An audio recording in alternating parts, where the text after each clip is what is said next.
Let's ask one of the lone voices representing constitutional conservatism on Capitol Hill, and by extension, one of the few representing our people, Ohio Congressman Jim Jordan. It's good to see you, sir, as always. Good to be with you, Chris. At the start of Speaker Johnson's speakership, he vowed to get Congress back to what we call regular order. But here we are, yet again ruling by emergency, with government telling us we must accept more harm to our people because the government's running out of money. Couldn't all of this been avoided if the House had just kept its promise, done the work by completing those 12 appropriations bills, and then turning it over to Chuck Schumer? And if Chuck Schumer continued his slothful and lazy ways, he would be 100% responsible for shutting down the government. Why didn't that happen? Well, that's certainly the preferable way, and we did pass 7 bills. The Senate has passed 7 of the 12 individual appropriation bills. But what this last bill was, this is how out of touch I think the Democrats are. This last bill, we even said, okay, we said, okay, from the Republican side, we'll agree to the current level of spending. You're right, Chris, too high, I don't like it, but we'll agree to that. But we want one thing on the bill that funds the government for short term, for the next 3-4 months. We want one thing on there, which is if someone new, some new voter is going to go register to vote, they should demonstrate that they're a citizen. And we want that because what has happened in 3.5 years?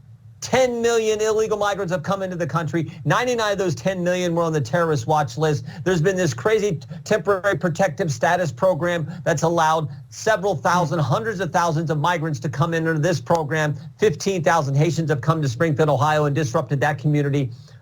So in that context, we think if you ask any American citizens, does it make sense to require people to prove they're a citizen before they go in the voter registration roll if they're a new voter? Everyone would say, well, yes. But the Democrats wouldn't even agree to that. 200 of them voted against it. So this is why we're in this frustrating situation where we just wanted something basic, simple, common sense that everyone agrees with. We couldn't even get that. Yeah, and folks, just so you know, the federal government has been hiding the actual data from us since they couldn't hide the massive illegal immigration. So I know the official number, Congressman, is 10 million, but it's likely upward toward 15 million new illegal aliens. Probably because, higher. Again, I agree. Yeah, Joe Biden's been, they've been hiding the data from us because, they're harming us. As you heard from the outgoing Senate Majority Leader Mitch McConnell, he says he will do anything the Democrats want to make sure the government continues to get my money and your money and our people's money. He's the longest serving majority leader and one of the ringleaders in this crippling inflation and historic debt that is retarding economic growth in this country. Isn't it time Republicans found a better message than, quote, anything the Democrats want? Yeah, that's not exactly a strong negotiating position.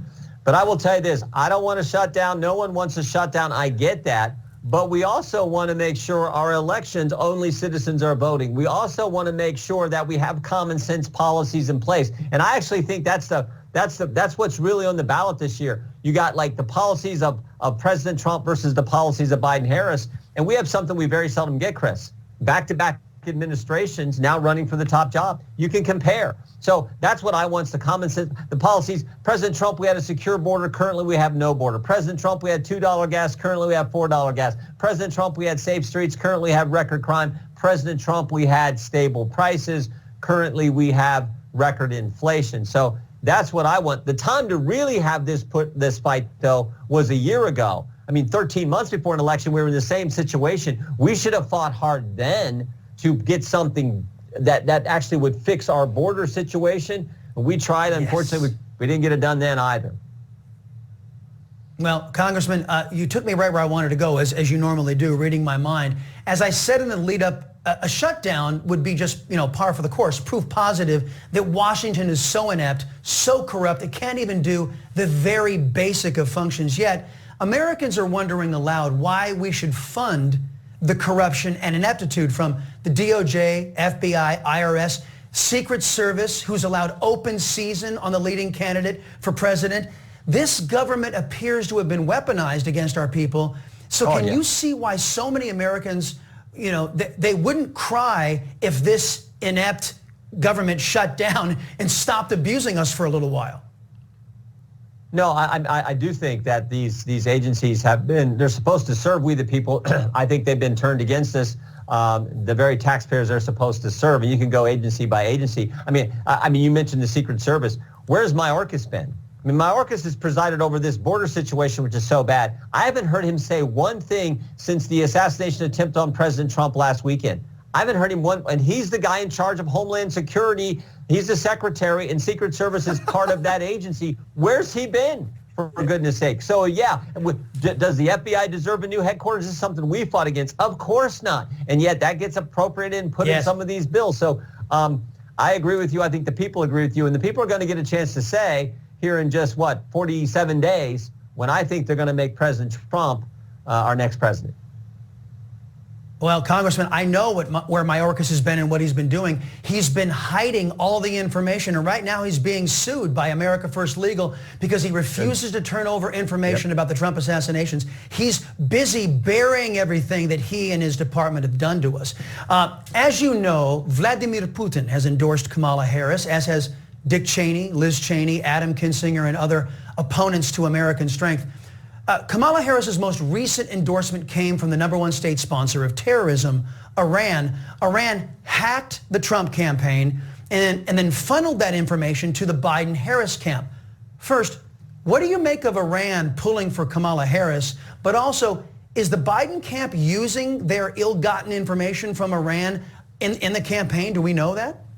Well, I don't know, but what I do know is we did a letter today where we're asking for information. You know, when did this happen? When did the information get to the Biden-Harris campaign? What did they do with it? How did the information get to the press? Was President Trump given a defensive briefing that Iran was trying to hack into their campaign? We know Iran's trying to kill the president, for goodness sake.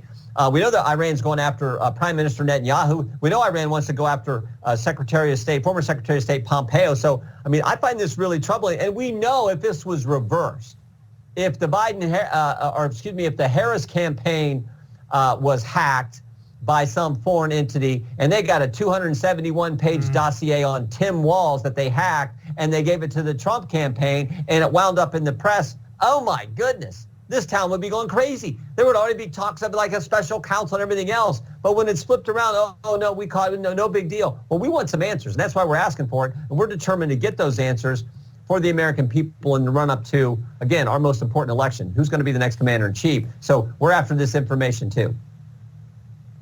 Congressman Jim Jordan, always great to catch up with you, sir. Come back soon.